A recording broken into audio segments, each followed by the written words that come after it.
Hello friends, कैसे हैं आप लोग। आई होप आप सब लोग अच्छे होंगे और अच्छे से पढ़ाई कर रहे होंगे।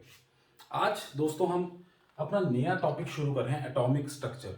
और ये एटॉमिक स्ट्रक्चर सिर्फ हमें ऑर्गेनिक केमिस्ट्री के लिए नहीं चाहिए होता। ये टॉपिक हमें सिर्फ ऑर्गेनिक केमिस्ट्री के लिए नहीं चाहिए, ये पूरी केमिस्ट्री का बेसिक है। एक एटम के स्ट्रक्चर जो है पूरी केमिस्ट्री का बेसिक है। केमिस्ट्री की कोई भी पार्ट हो, चाहे फिजिकल केमिस्ट्री है, इनऑर्गेनिक केमिस्ट्री है, इलेक्ट्रोकेमिस्ट्री है, कोई भी केमिस्ट्री है, जब तक आपको एटम का स्ट्रक्चर नहीं पता तब तक आप कोई भी केमिस्ट्री नहीं पढ़ सकते हैं।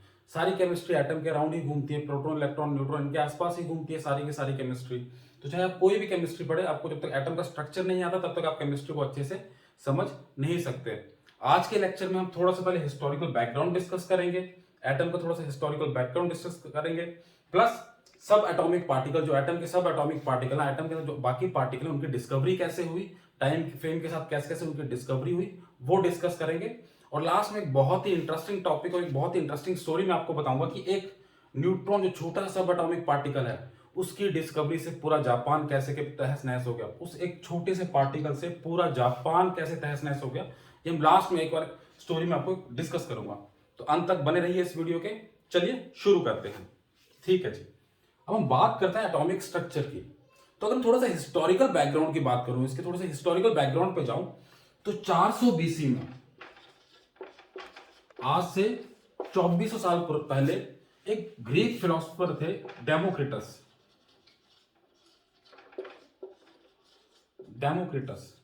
ये ग्रीक फिलोसोफर थे जिन्हें क्रेडिट दिया जाता है टर्म एटमोस कॉइन करने के लिए। एटम के टर्म को कॉइन करने के लिए इनका नाम लिया जाता है। एटमोस टर्म जो कॉइन की थी वो की थी डेमोक्रिटस, ग्रीक फिलोसोफर ने। एटमोस में ग्रीक का मतलब क्या होता है? इनडिविजिबल।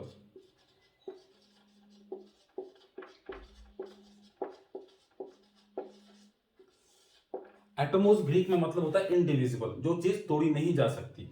तो 400 बीसी में ही डेमोक्रिटस ने एटम के बारे में बात करना शुरू कर दी थी। उन्होंने कहा था कि जी हर मैटर जो है वो एटमोस से बना है, हर मैटर जो है वो एटमोस से बना है, और जो एटमोस है वो इनडिविजिबल है, उसको हम डिवाइड नहीं कर सकते।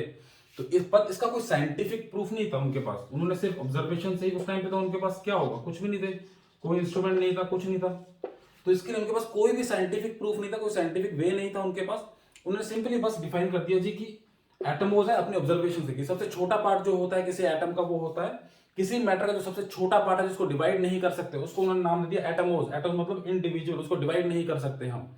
ठीक है जी, पर इसके कोई साइंटिफिक बेसिस नहीं था, और इसके बाद इस पर कोई ज्यादा स्टडी भी नहीं हुई। जो पहली साइंटिफिक स्टडी, पहली जो साइंटिफिक थ्योरी हमारे पास एटम को रिलेटेड कोई भी आई, वो आई हमारे पास 1808 में। वो कब आई हमारे पास? वो पहली साइंटिफिक स्टडी हमारे पास आई दोस्तों 1808 में। 1808 में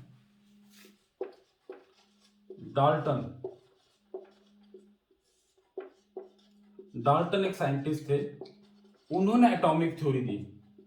जो पहली साइंटिफिक थ्योरी है एटम को लेके, अगर आपसे पूछा जाए पहली एटॉमिक थ्योरी कौन सी है एटम को लेके, वो कौन सी है? Dalton's atomic theory. Dalton's atomic theory, पहला पॉइंट उसने भी यही बोला कि एटम इनडिविजिबल है। एटम इनडिविजिबल है, पहला पार्ट उसने भी यही कहा हमसे कि एटम जो है वो इनडिविजिबल है मैटर में। मैटर की सबसे छोटी चीज है एटम। एटम जो है मैटर की सबसे छोटी चीज है। 1808 में उसने पहली चीज ये कही। दूसरी चीज उसने कही, जो एलिमेंट होते हैं, जो एलिमेंट होते हैं, उन सारे एलिमेंट के जो एटम होते हैं उनका मास और प्रॉपर्टी सेम रहती है। मास और प्रॉपर्टी एटम की सेम रहती है। मास और जो प्रॉपर्टीज हैं एटम्स की, एक एलिमेंट में कोई भी एलिमेंट होगा, चाहे सोडियम है चाहे कार्बन है, जो कार्बन के एटम होंगे उनका सेम मास होगा, उनकी सेम प्रॉपर्टीज होगी। ये आज तक चलता रहा है। दूसरी चीज उनकी बिल्कुल सही थी। तीसरी चीज उन्होंने कही कि जब दो या इससे ज्यादा एलिमेंट आपस में कंबाइन करें तब वो बनाते हैं कंपाउंड। बनाते हैं। ये भी चलता आ रहा है, कोई दिक्कत नहीं है। सोडियम और क्लोराइड मिलके बने NaCl, H2 और O मिलके बने वाटर। तो जब भी दो या इससे ज्यादा एलिमेंट आपस में मिलेंगे तो वो बनाएंगे कंपाउंड। ठीक है, और जो भी केमिकल रिएक्शंस होते हैं उनमें रीअरेंजमेंट ऑफ एटम्स होती है, रीअरेंजमेंट ऑफ एटम्स होती है, रीअरेंजमेंट ऑफ एटम्स होती है। तो ये चार चीजें एटॉमिक थ्योरी में डाल्टन के द्वारा दी गई थी। और ये किस बेसिस पे दी थी उन्होंने स्टडी करने के बाद law of conservation of mass, law of conservation of mass और law of constant proportion, law of constant proportion. इन दो लॉज की स्टडी करने के बाद इनके बेसिस पे ही उसने अपनी एटॉमिक थ्योरी दी थी। कंजर्वेशन ऑफ मास क्या कहता है? लॉ ऑफ कंजर्वेशन ऑफ मास क्या कहता है? लॉ ऑफ कंजर्वेशन ऑफ मास कहता है कि एक वैक्यूम में मैटर को ना क्रिएट किया जा सकता है, ना मैटर को डिस्ट्रॉय किया जा सकता है, ना मैटर को क्रिएट कर सकते हैं, ना मैटर को डिस्ट्रॉय कर सकते हैं। लॉ ऑफ कांस्टेंट प्रोपोर्शन क्या बोलता है कि कोई भी कंपाउंड होगा उसमें जो एटम होंगे उनका प्रोपोर्शन क्या होगा? सेम रहेगा। यहाँ का जो पानी है, जो अमेरिका का पानी है, दोनों का कंपोजिशन क्या होगा? सेम होगा।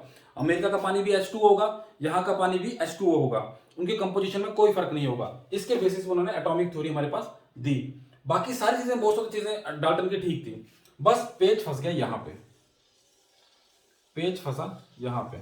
1808 में तो हमने उनको मानना शुरू कर दिया, हमारे पास कुछ नहीं था, हमने कुछ डिस्कवर नहीं किया, तो हमने मानना शुरू कर दिया उनको कि हाँ जी एटम इनडिविजिबल है, एटम को हम डिवाइड ही नहीं कर सकते, हमने मानना शुरू कर दिया। पर जैसे धीरे धीरे धीरे एक्सपेरिमेंट्स बढ़ते गए तो ये चीज पे डाउटफुल होगी, ये चीज उनकी नेग्लेक्ट कर दी गई। इस चीज को उन्होंने कहा कि नहीं जी, एटम इंडिविजिबल नहीं है, एटम डिविजिबल है। एटम को डिविजिबल एटम के और भी सब एटॉमिक पार्टिकल हैं। चलिए अब उन सब एटॉमिक पार्टिकल की बात करते हैं। वो सब एटॉमिक पार्टिकल कैसे कैसे कैसे डिस्कवर होते गए उनके बारे में बात करते हैं कि कैसे कैसे एक एक सब एटॉमिक पार्टिकल, इलेक्ट्रॉन, प्रोटॉन और न्यूट्रॉन कैसे कैसे डिस्कवर हुआ। चलिए जी आगे बढ़ते हैं, ठीक है। तो अब क्या हुआ, 1808 में तो डाल्टन एटॉमिक थ्योरी देती और सारे के सारे इस चीज को वाइडली एक्सेप्टेड हो चुकी थी। डाल्टन की एटॉमिक थ्योरी जो वाइडली एक्सेप्टेड हो चुकी थी। पर फिर एक साइंटिस्ट थे फैराडे, इलेक्ट्रोकेमिस्ट्री में इनका बहुत बड़ा रोल है। फैराडे ने इलेक्ट्रोकेमिस्ट्री में बहुत ज्यादा काम किया हुआ है। 1830 के अराउंड ये इलेक्ट्रोकेमिस्ट्री का एक्सपेरिमेंट कर रहे थे अपने। उसके बाद इनका जो सेटअप था, उन्होंने एक इस तरह सेटअप किया अपना,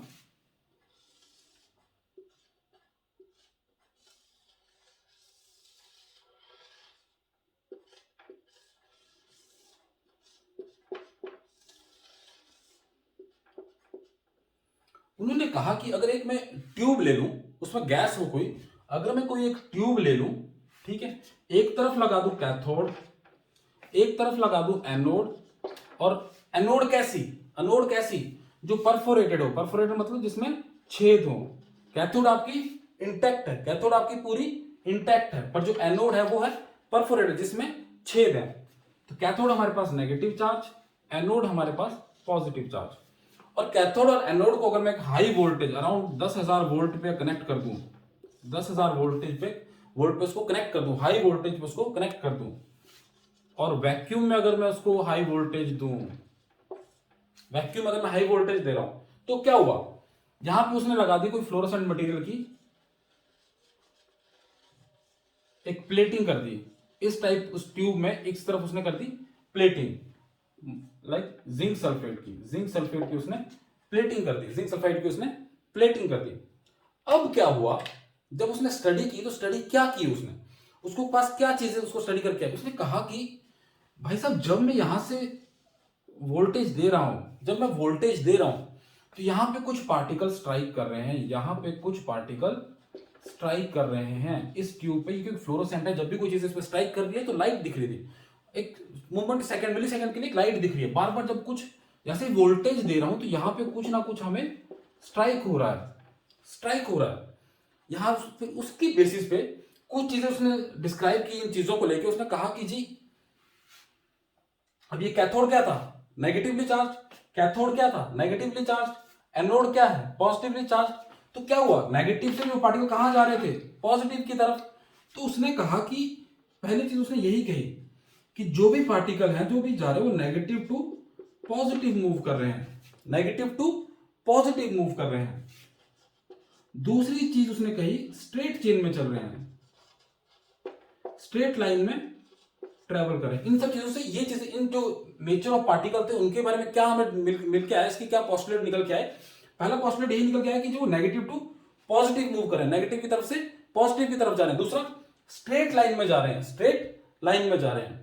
और अगर मैं एक्सटर्नल इलेक्ट्रिक या मैग्नेटिक फील्ड लगाऊं, एक्सटर्नल इलेक्ट्रिक या मैग्नेटिक फील्ड लगाता हूं, एक्सटर्नल इलेक्ट्रिक या मैग्नेटिक फील्ड लगाता हूं, तो जो उनका बिहेवियर है, पार्टिकल का जो बिहेवियर है, वो नेगेटिवली चार्ज पार्टिकल की तरह बिहेव कर रहे हैं, नेगेटिव चार्ज पार्टिकल की तरह बिहेव कर रहे हैं, नेगेटिव चार्ज पार्टिकल की तरह बिहेव कर रहे हैं, नेगेटिव चार्ज पार्टिकल की तरह बिहेव कर रहे हैं। और चौथी चीज जो सबसे इंपॉर्टेंट उन्होंने कही कि चाहे कोई भी गैस हो, चाहे कोई भी गैस हो, हीलियम हो, आर्गन हो, कुछ भी डाल दूं मैं इसमें, हाइड्रोजन है, कुछ भी डाल दूं, कैथोड रे जो इनकी प्रॉपर्टी है, पार्टिकल की प्रॉपर्टी है, पार्टिकल की जो प्रॉपर्टीज हैं, चाहे उसका चार्ज है, चाहे उसका मास है, वो डिपेंड नहीं कर रहा है, वो डिपेंड नहीं कर रहा है। तो ये चीजें उनके पास आ गई, ठीक है, कि जी नेगेटिव टू पॉजिटिव चल रहे हो, नेगेटिव से शुरू होके, कैथोड से शुरू होके एनोड पे जा रहे हैं, इसलिए उनका नाम उसने रख दिया कैथोड रेस। वो जो रेस कैथोड से शुरू होके एनोड पे खत्म हो रही है, और नेगेटिव से पॉजिटिव की तरफ जा रहे हैं, मतलब पॉजिटिव की तरफ अट्रैक्ट हो रही है, पॉजिटिव की तरफ अट्रैक्ट हो रही है, तो मतलब पॉजिटिव की तरफ अट्रैक्ट हो रही है, तो उसका चार्ज क्या होगा, negative, opposite attracts, opposite attracts. तो यहां से नेगेटिव से पॉजिटिव की तरफ वो मूव कर रही है, उसने ये चीज कही उसने। और बाकी दूसरी चीज की स्ट्रेट लाइन में मूव करती है। तीसरी चीज की है कि अगर एक्सटर्नल इलेक्ट्रिक या मैग्नेटिक फील्ड लगती है, तो जैसा कोई नेगेटिवली चार्ज पार्टिकल बिहेव कर रहा है, एग्जैक्टली वो वैसे ही बिहेव करते हैं, जैसा कोई नेगेटिवली चार्ज पार्टिकल बिहेव कर रहा है, एग्जैक्टली वो वैसे ही बिहेव करते हैं।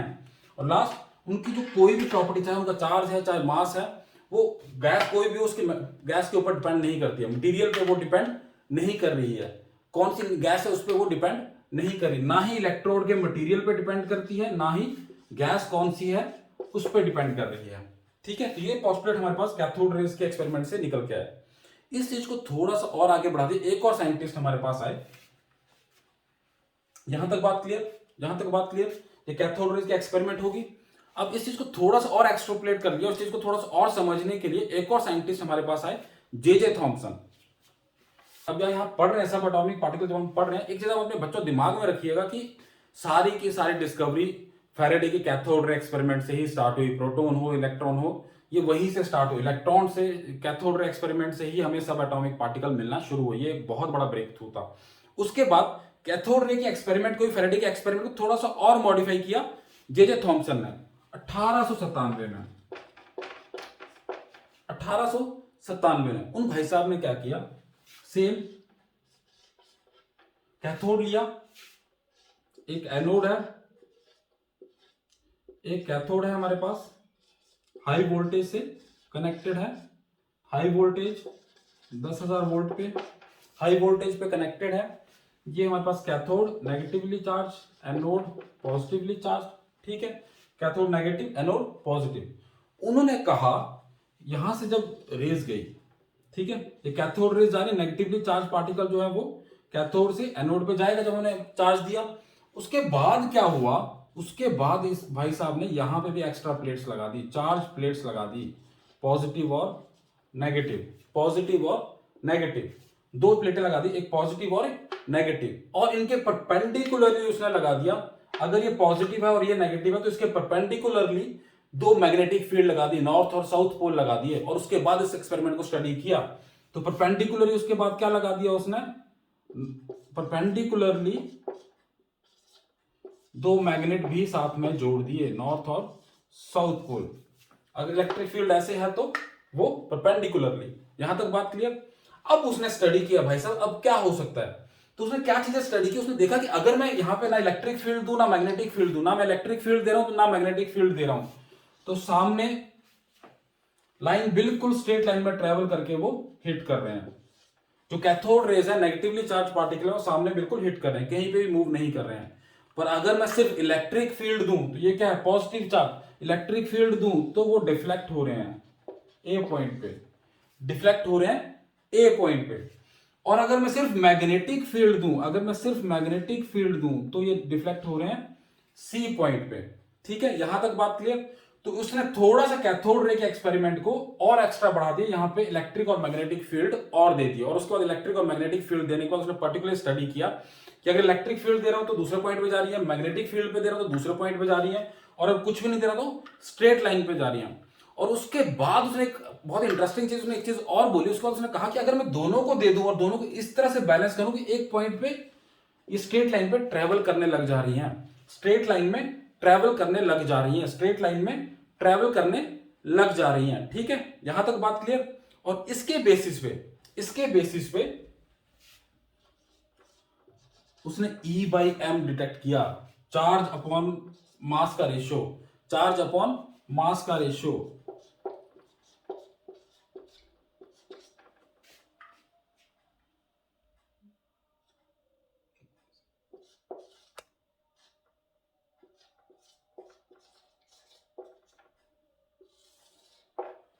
1.75 इंटू 10⁻11 कूलम पर केजी। उन्होंने कहा, उस जे थॉमसन ने 1897 में कहा जी कि जो E/m रेशियो है इन पार्टिकल का वो है 1.75 इंटू 10⁻11 कूलम पर केजी। और इसी के बेसिस पे, इसी की स्टडी पे हम कहते हैं कि जो इलेक्ट्रॉन, जो नेगेटिव चार्ज को पहली बार किसी ने डिफाइन किया वो जे थॉमसन ने, जे थॉमसन को इसका क्रेडिट दिया जाता है इलेक्ट्रॉन को डिस्कवर करने का, जे थॉमसन।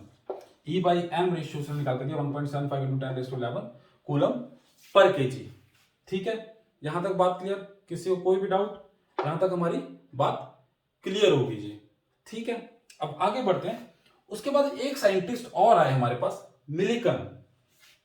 एक साइंटिस्ट और आए, मिलिकन।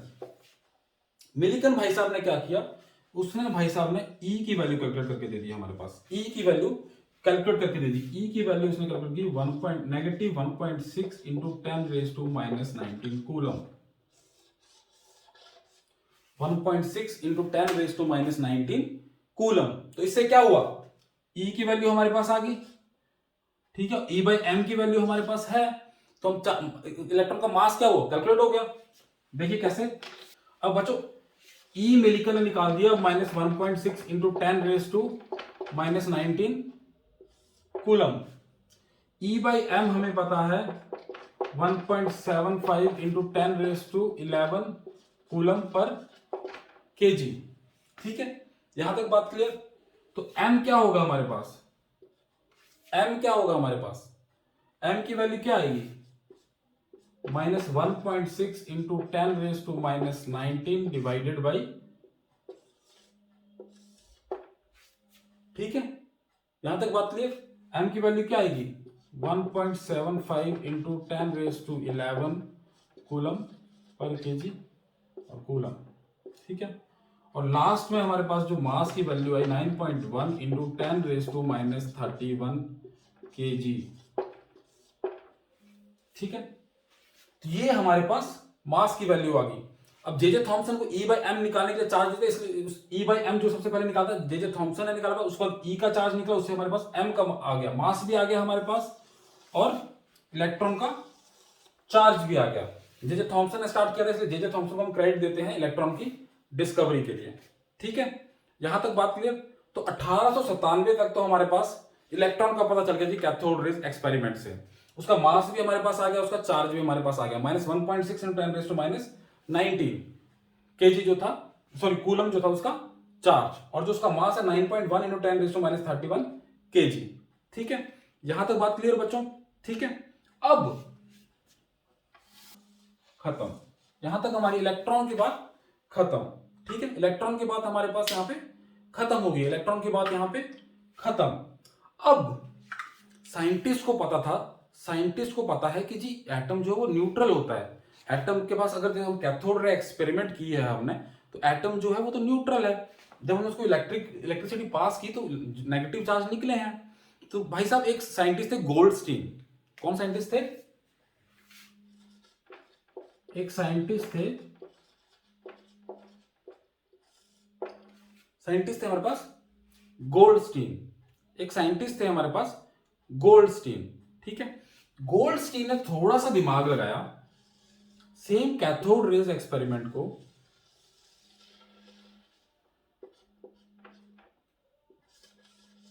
सेम हाई वोल्टेज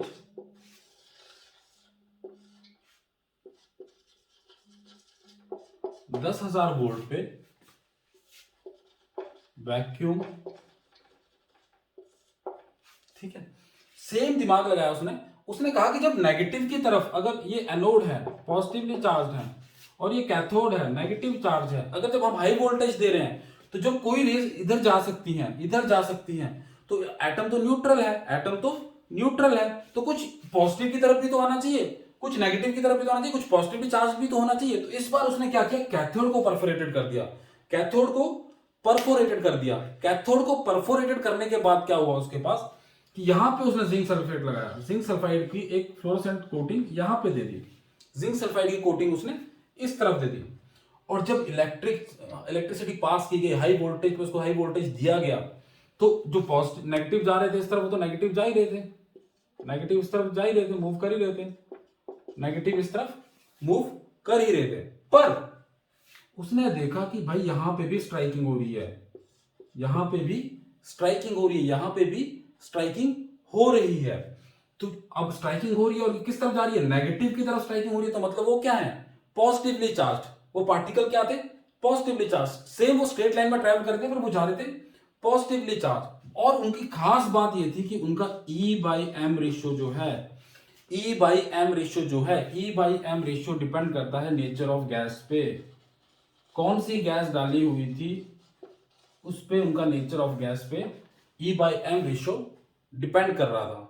ठीक है, ये बात क्लियर। और जो सबसे छोटा पार्टिकल क्या था हमारे पास, हाइड्रोजन। तो जब हाइड्रोजन को डाला गया तो जो H पॉजिटिव है, H पॉजिटिव है, जो H पॉजिटिव आया उसका वेट आया हमारे पास 1.672 इंटू 10⁻⁻27 kg, 1.672 इंटू 10⁻⁻27 kg।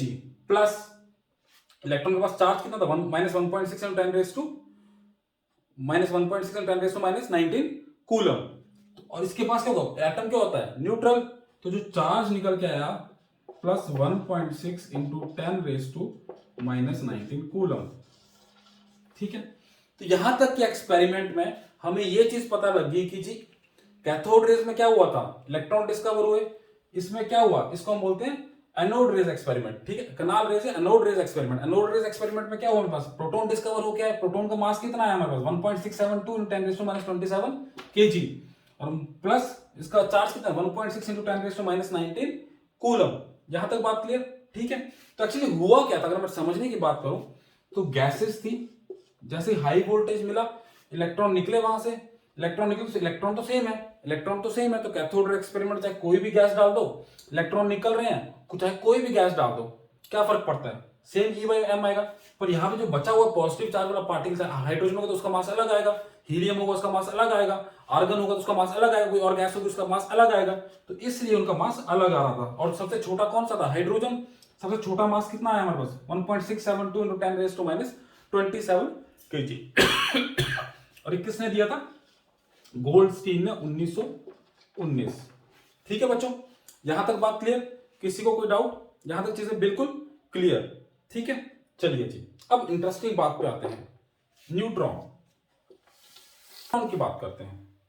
ठीक है जी, अब क्या हुआ, प्रोटॉन ही पता चल गया हमें, इलेक्ट्रॉन ही पता चल गया। इलेक्ट्रॉन पहले डिस्कवर, उसके बाद प्रोटॉन डिस्कवर हुए। और इलेक्ट्रॉन और प्रोटॉन से उसकी न्यूट्रलिटी भी ठीक हो रही थी एटम की। तो दिक्कत कहां आ रही थी, दिक्कत साइंटिस्ट को कहां आ रही थी। तो एक साइंटिस्ट थे रदरफोर्ड। रदरफोर्ड देख रहे थे कि भाई न्यूट्रलिटी तो ठीक है, प्रोटॉन और इलेक्ट्रॉन मिलकर आपस में न्यूट्रल हो रहे हैं, पर जब मैं किसी एटम का मास उसको कैलकुलेट कर रहा हूं तो जितना आना चाहिए उससे डबल ही आ रहा है, ऑलमोस्ट डबल ही आ रहा है। जैसे हीलियम है, उसका आना चाहिए 2 पर आ रहा है 4। तो इस तरह से उसको लगा कि इसमें कुछ ना कुछ दिक्कत है, उसको कुछ ना कुछ डाउट हो गया। न्यूट्रॉन के बारे में सबसे पहले जो था वो रदरफोर्ड थे, जो रदरफोर्ड थे। न्यूट्रॉन के बारे में सबसे पहले रदरफोर्ड थे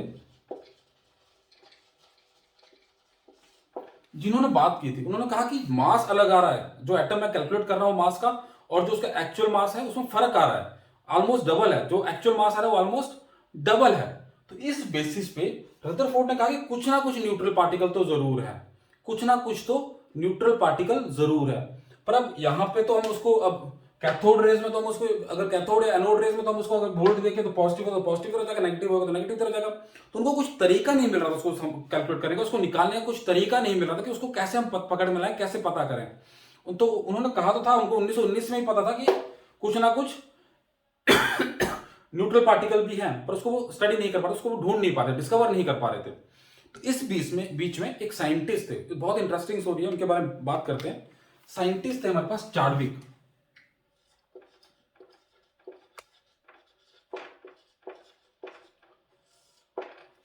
साइंटिस्ट थे चार्विक। पैदा हुआ भाई साहब 1891 में इंग्लैंड में। पढ़ने का बहुत शौक था, 1891 में इंग्लैंड में पैदा हुए थे। तो ये भाई साहब 1914 में जर्मनी चले गए।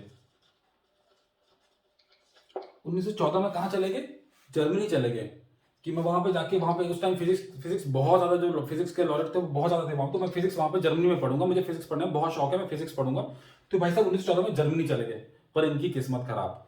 1914 में लग गया वर्ल्ड वॉर फर्स्ट कब आया था हमारे पास? 1914 में। तो इंग्लैंड से आए थे, जर्मनी में पहुंचे हुए थे, वर्ल्ड वॉर शुरू हो गया। 4 साल भाई साहब को जेल में, 4 साल ये जेल में रहे, 4 साल जेल में रहे। जेल में निकलने के बाद 1921 में रदरफोर्ड के अंडर इन्होंने अपनी पीएचडी कंप्लीट की थी। रदरफोर्ड के साथ इन्होंने रदरफोर्ड के अंडर में इन्होंने अपनी पीएचडी कंप्लीट की थी। तो रदरफोर्ड से ही इनका लिंकिंग था। चार्विक को जो आइडिया था वो एक्चुअल आइडिया जो था वो रदरफोर्ड का था, पर चार्विक उनके अंडर पढ़ते थे, उनको आइडिया था कि हाँ रदरफोर्ड किस बारे में बात करते हैं, उनको दिमाग में थी ये बात, पर एक्सपेरिमेंट उनके दिमाग में नहीं चला था। वो तो अपने रेडियो एक्टिविटी स्टडी करते थे। फिर क्या हुआ, वो अपनी रेडियो एक्टिविटी स्टडी करते एक दिन क्या हुआ उनके पास, उन्होंने जी बेरिलियम लिया। जब उस पे अल्फा पार्टिकल की बोम्बार्डमेंट हुई, अल्फा पार्टिकल पॉजिटिवली चार्ज की बोम्बार्डमेंट की, तो उन्होंने देखा उनके पास एक चीज आई कि एक पार्टिकल, जब बेरिलियम के पास अल्फा पार्टिकल बोम्बार्डमेंट हुई, उन्होंने एक एक्सपेरिमेंट कर रहे थे, बेरिलियम बाय चांस इसकी डिस्कवरी हुई है उनसे। बेरिलियम पे उन्होंने अल्फा पार्टिकल की बोम्बार्डमेंट की थी। अल्फा पार्टिकल क्या होता है? हीलियम होते हैं, उसके इलेक्ट्रॉन निकाल के, अल्फा पार्टिकल पॉजिटिवली चार्ज होते हैं। हीलियम हमारे पास न्यूट्रल एटम है, इसको हम डिनोट जरूर हीलियम से ही करते हैं, पर हीलियम क्या न्यूट्रल एटम है। जब उसे इलेक्ट्रॉन निकाल दिए हमने, 2 इलेक्ट्रॉन थे उसके निकाल दिए हमने, तो हमारे पास उस पार्टिकल को बोलते हैं अल्फा पार्टिकल। तो जब इनकी बोम्बार्डमेंट की तो उन्होंने देखा कि कंजर्वेशन ऑफ मास के हिसाब से बस कार्बन आ रहा है 12 6, साथ में एक पार्टिकल और आ रहा है जो न्यूट्रल है और उसका मास थोड़ा सा ज्यादा है as compare to proton, 1.674 into 10⁻⁻27 kg।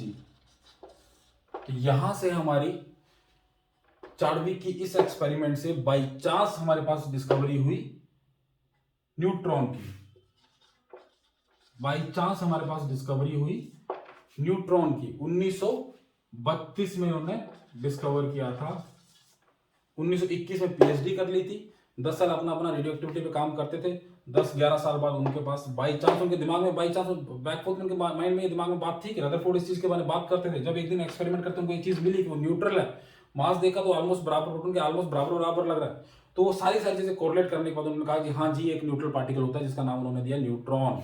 Neutron का उन्होंने नाम दिया न्यूट्रॉन। और ये हमारे पास जिसका mass 1.674 × 10⁻⁻27 kg, almost equal to proton, थोड़ा सा हल्का ज्यादा पर ऑलमोस्ट इक्वल टू, कंपैरेटिवली दोनों को बराबर मानते हैं हम। ठीक है, चार्ज इसके ऊपर कोई नहीं।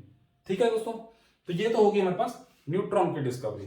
ठीक है, अब बात करते हैं हमारी इंटरेस्टिंग स्टोरी पे, जिसमें हम बात कर रहे थे कि इस न्यूट्रॉन की डिस्कवरी से कैसे पूरा जापान तबाह हो गया। इस न्यूट्रॉन की डिस्कवरी से कैसे पूरा जापान तबाह हो गया। अब हमें पता है 1932 में क्या हुआ, हमें पता है 1932 में न्यूट्रॉन आ गया। चार्विक ने न्यूट्रॉन दे दिया। ठीक है, उसने यहां तक बात खत्म कर दी, उसने न्यूट्रॉन को डिस्कवर कर दिया, बात खत्म हो गई। ठीक है, पर एक और साइंटिस्ट थे जिलार्ड।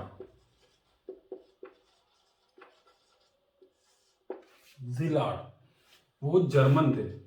उन्होंने उनकी इस स्टडी को पढ़ा। वो जर्मन थे, जिलार्ड थे, जर्मन साइंटिस्ट थे और जूइश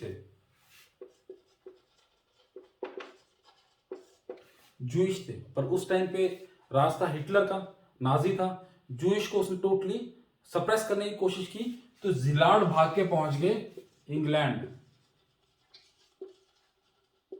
देखिए कोइंसिडेंस, देखिए ये इंग्लैंड से जर्मनी पढ़ने गए थे, ये जर्मनी से भाग गए इंग्लैंड में। इंग्लैंड में इन्होंने न्यूक्लियर चेन रिएक्शन को डिस्कवर किया और उसको पेटेंट करवा लिया। न्यूक्लियर चेन रिएक्शन, यूरेनियम 235 का न्यूक्लियर चेन रिएक्शन जो था वो न्यूट्रॉन से स्टार्ट होता है। जो एटम बम के पीछे न्यूक्लियर फिजन जो बेसिक है वो सारा स्टार्ट होता है न्यूक्लियर चेन रिएक्शन एक न्यूट्रॉन से। ठीक है, क्या होता है, एक न्यूट्रॉन जब यूरेनियम 235 पे बॉम्बार्डमेंट की जाती है तो यूरेनियम जो है बहुत ही अनस्टेबल है, ये टूटता है बेरियम प्लस क्रिप्टॉन में, बेरियम प्लस क्रिप्टॉन में। High amount of thermal energy निकलती है, high amount of thermal energy निकलती है, plus radiations, thermal energy plus radiation, thermal energy plus radiation, plus 2 या 3 न्यूट्रॉन और ये जो 2 या 3 न्यूट्रॉन है ये अगले यूरेनियम पे अटैक करते हैं और इस तरह से ये चेन रिएक्शन आगे कंटिन्यू चलता रहता है। और इसमें बहुत ज़्यादा थर्मल एनर्जी और रेडिएशन निकलती हैं। जो एटम बम बनता है वो इस रिएक्शन से ही बनता है। तो जो एक न्यूट्रॉन की डिस्कवरी हुई, न्यूट्रॉन से न्यूक्लियर चेन रिएक्शन आया, उससे एटम बम पूरा तैयार हो गया। पर जिलार्ड ने एटम बम नहीं बनाया था, जिलार्ड ने तो सिर्फ न्यूक्लियर चेन रिएक्शन दिया कि थर्मल एनर्जी को हम कहीं और भी यूज कर सकते हैं। जो एटम बम का जो क्रेडिट है, एटम बम का जो क्रेडिट है वो जाता है ओपनहीमर को, ओपनहीमर को। उन्होंने इस न्यूक्लियर चेन रिएक्शन को बेस बनाते हुए 16 जुलाई 1945 में एटम बम का हमारा पहला टेस्टिंग हुई थी न्यू मैक्सिको में। न्यू मैक्सिको में पहली टेस्टिंग हुई थी एटम बम की। जो पहली टेस्टिंग थी वो थी 16 जुलाई 1945 में अमेरिका ने ओपनहीमर के द्वारा, साइंटिस्ट थे ओपनहीमर, इन्होंने न्यूक्लियर चेन रिएक्शन को स्टडी करते हुए एक न्यूट्रॉन से बॉम्बार्डमेंट करते हुए पूरा एक एटम बम तैयार हो गया। यूरेनियम 235 पे जब वो उसकी बॉम्बार्डमेंट हुई, उससे पूरा एक एटम बम हो गया। और बाकी 6 अगस्त और 9 अगस्त की हिस्ट्री तो आपको सबको पता ही है, हिरोशिमा और नागासाकी पे जो हुआ था उस एटम बम से 1945 में। जुलाई में उन्होंने बनाया, अगस्त में उन्होंने उसका काम कर दिया, लाइव उन्होंने उसका काम कर दिया। और जापान के क्या हाल हुआ उसके बाद वो हम सबको पता है। तो एक न्यूट्रॉन की डिस्कवरी से पूरा जापान किस तरह से हिल गया था। ठीक है दोस्तों, तो ये था हमारा डिस्कवरी ऑफ सब एटॉमिक पार्टिकल्स। नेक्स्ट लेक्चर में हम इसके बाद शुरू करेंगे जो बेसिक जे थॉमसन और रदरफोर्ड, अब हमारे पास प्रोटॉन आ गए, इलेक्ट्रॉन आ गए, न्यूट्रॉन आ गए, तीनों सब एटॉमिक पार्टिकल आ गए। इनके बेसिस पे जैसे जैसे डिस्कवर होते गए कौन कौन से एटॉमिक मॉडल आए कि प्रोटॉन, इलेक्ट्रॉन या न्यूट्रॉन की अरेंजमेंट कैसे होती है एटम के अंदर, वो हम नेक्स्ट लेक्चर में स्टडी करेंगे। जे थॉमसन और रदरफोर्ड के मॉडल को नेक्स्ट लेक्चर में स्टडी करेंगे। ठीक है, यहां तक आपको कुछ भी डाउट है, कुछ भी है तो जरूर पूछें, कमेंट जरूर करें। मैं पूरी कोशिश करूंगा आपके हर कमेंट को अच्छे से जवाब दूं ताकि आपको हर चीज समझ आए, क्योंकि बहुत ही बेसिक लेक्चर है केमिस्ट्री का। जब तक ये समझ नहीं आएगा आपको पूरी केमिस्ट्री में कुछ भी समझ नहीं आ सकता है। तो यहाँ पे कुछ भी डाउट हो आप जरूर पूछिएगा कमेंट में, मैं जरूर शेयर उसको सॉल्व करूंगा। ठीक है दोस्तों, अच्छे से पढ़िए। Thank you.